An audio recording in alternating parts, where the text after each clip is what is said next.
The dogs didn't bark. That was the first thing he noticed.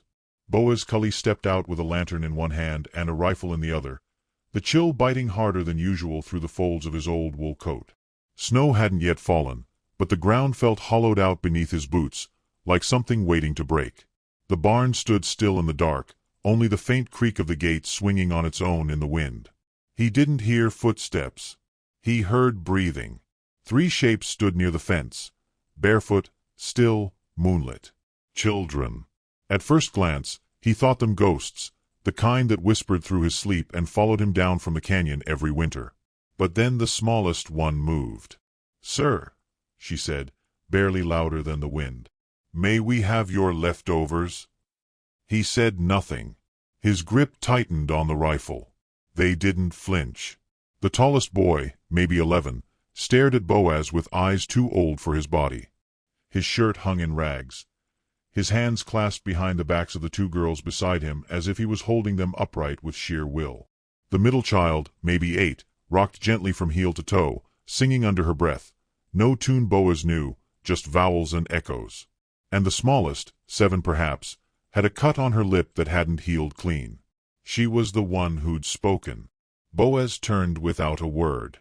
He went back inside. The dogs, 2 aging hounds by the stove, stayed silent. He returned with a tin plate of jerky, a crumbled biscuit, and a slice of old apple. No warmth. No welcome. He set it down on the stump by the fence and walked away, not back inside but toward the barn. He didn't know why. Behind him, the boy waited a full minute before stepping forward. Not for himself, he handed the food to the girls, 1 piece at a time. He didn't eat until they were done. Boaz leaned against the barn wall and watched from shadow. The boy looked up then, and their eyes met. It was supposed to be nothing. But it wasn't. Because Boaz had seen that look before, in a man's eyes the second before the noose. In a child's eyes peering through firelight as soldiers came over the ridge. In a woman's eyes as she'd screamed for someone, anyone, to remember her name. That woman. The church. The fire. He turned away fast, breath caught, chest tight. Years had passed. Still the memory clawed through like wire, a valley dispute, some freedman squatting land that was never theirs, or so the men said.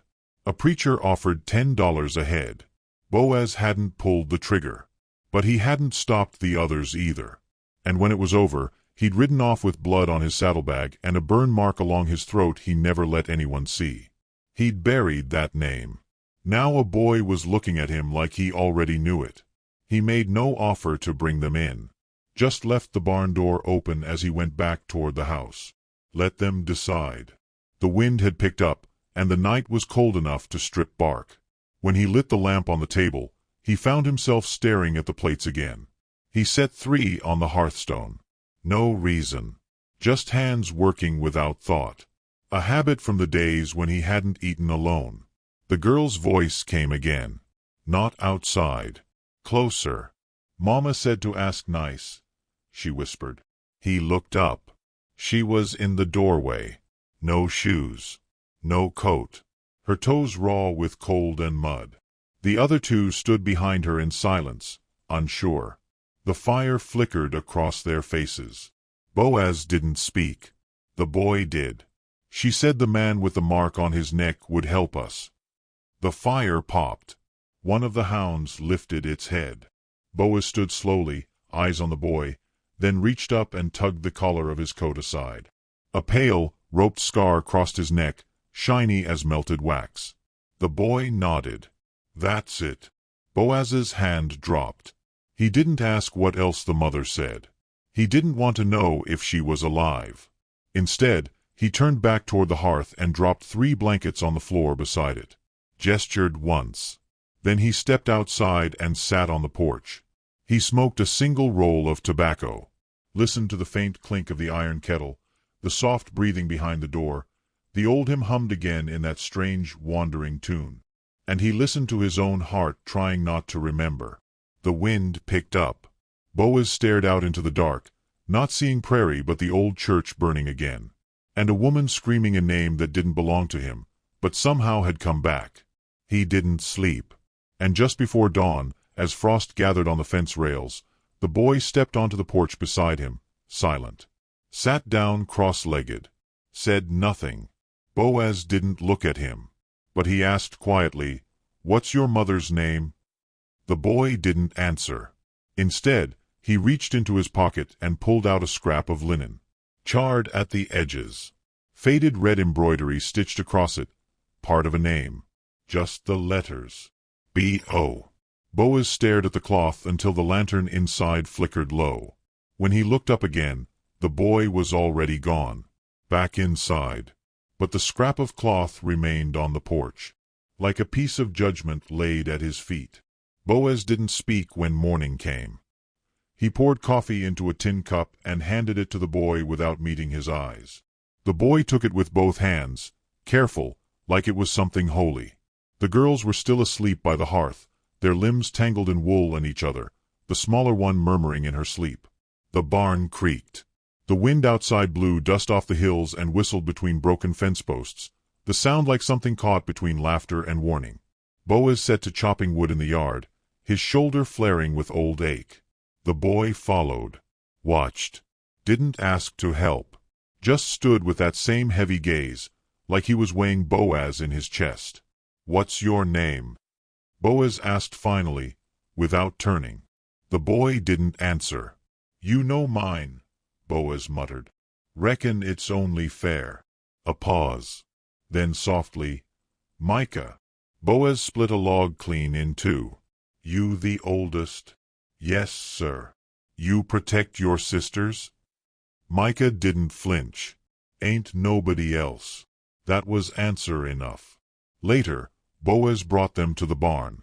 It was warmer than the house, truth be told, blanketed in straw, sun filtering through cracked slats. He cleared space near the hayloft, laid out quilts from the trunk he hadn't opened in years. The girls watched him from a distance, arms wrapped tight around their ribs like they were used to holding themselves together. He left water and half a loaf beside them, then walked away. Not out of coldness, out of shame. The scar on his neck burned all day. By afternoon, he rode into town. He didn't want to. But the flour was low and the old mare needed oats. He kept his hat down, collar high, coat buttoned. At the mercantile, the air felt wrong, tight. Men gathered by the barrels of nails, spitting tobacco and whispering. "You here?" one said. "Zeke Dallard's lookin' for runaways again. Says some dark ones slipped his hold. Offering $20 each, dead or breathing." Another scoffed. "Preacher or not, man's a vulture. Still carries that damn Bible like it means something, even after what he did to that woman." Boaz stiffened. His hand gripped the edge of the counter too long. Behind him, a child ran past, laughing. For a second, he imagined Ruthie's face, the youngest girl, smiling like that. But she hadn't smiled. Not once. He left without saying a word. Back at the ranch, the wind had dropped, and the sky turned copper with dusk. Naomi was humming again, her tune softer now, less broken. Ruthie sat braiding bits of hay together, lips moving in some half-remembered prayer. Micah stood on the porch, arms folded, staring at the hills like something might come out of them. Boaz stood beside him. "This Dallard. He your kin?" Micah didn't turn. "No. He bought us from someone who said he was." Boaz didn't breathe. "Your mother. Gone." Micah's jaw set. "Said the man with the mark would help. Said he'd carry it same as she did." Boaz sat down. The porch boards creaked beneath his weight. "I didn't kill her," he said. "But I didn't stop it either." Micah's eyes didn't change. "Then maybe we match." Boaz stared at his hands. Scarred. Cracked. Useless at mending what had already bled too long. "I can give you a place to sleep," he said. "A barn. A roof. That's it." Micah nodded slowly. "That's more than we had."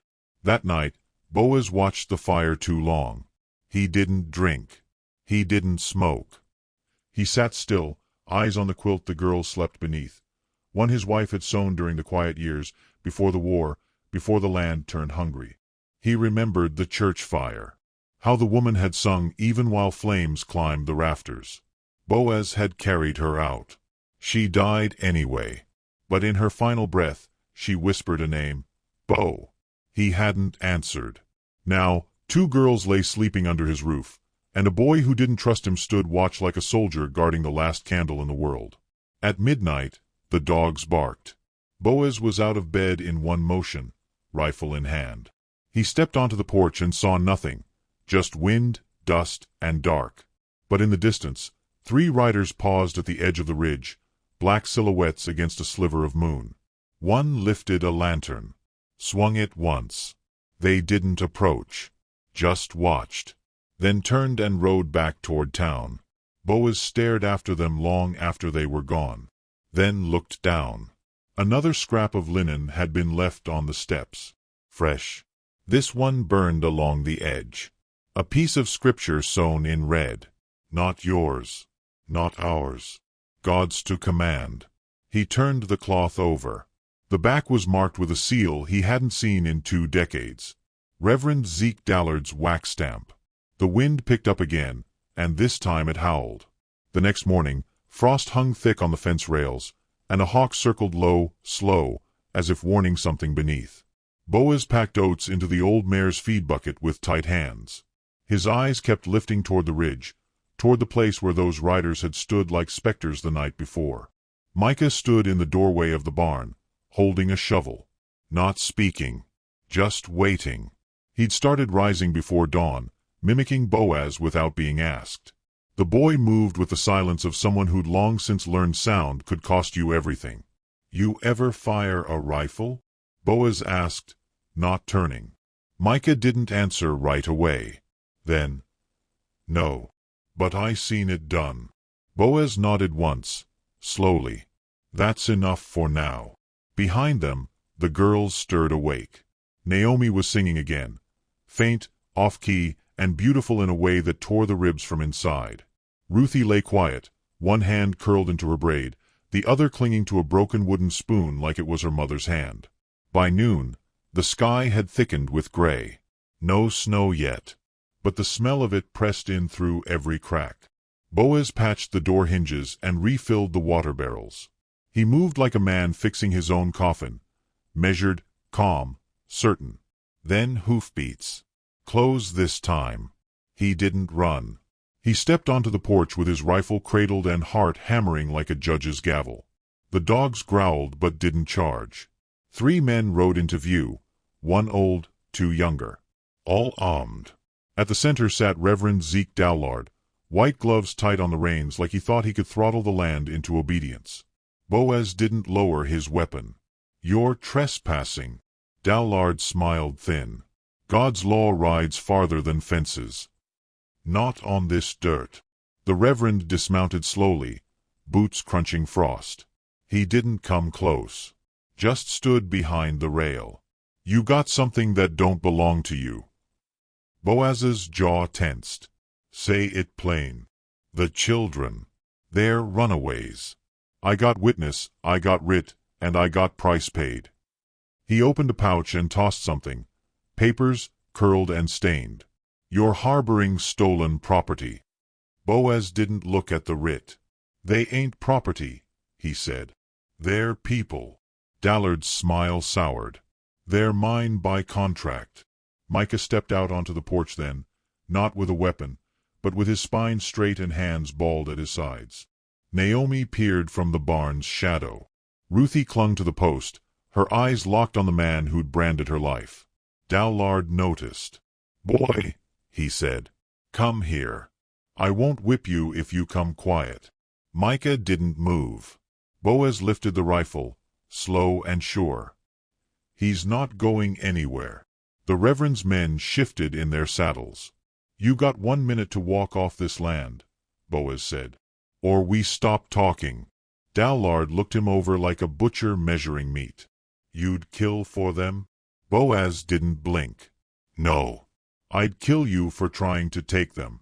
For a second, nothing moved. The wind held its breath. Even the hawk overhead seemed to pause mid-circle. Then a hand twitched. One of Dallard's men reached for his sidearm. The rifle cracked once. The man spun from his saddle, hit the ground hard, didn't rise. Boaz didn't chamber again. He didn't have to. The second man froze, gun half drawn, eyes wide. "Go on," Boaz said. "Let God sort it." Dallard backed up a step. Not out of fear, out of calculation. "This ain't done," he hissed. "You think they're safe? You're just buying time." Boaz's voice dropped. "Time's the one thing they never had. Now they do." Dallard mounted, turned without ceremony, and rode off. The other rider followed, face pale. Boaz stood there until they vanished into the trees. Then he lowered the rifle, and only then did his hand begin to shake. Micah hadn't moved. His breathing was shallow, eyes still on the spot where the man had fallen. "You didn't shoot," Boaz said. The boy shook his head. Boaz crouched in front of him. "Good. That means something." From behind, Ruthie's voice floated up, soft and strange. "Mama said the world don't know our names, but the Lord does." Boaz swallowed hard. He gathered the kids, brought them inside, sat them down, broke bread with them like it meant a vow. And then he did what he hadn't done in years.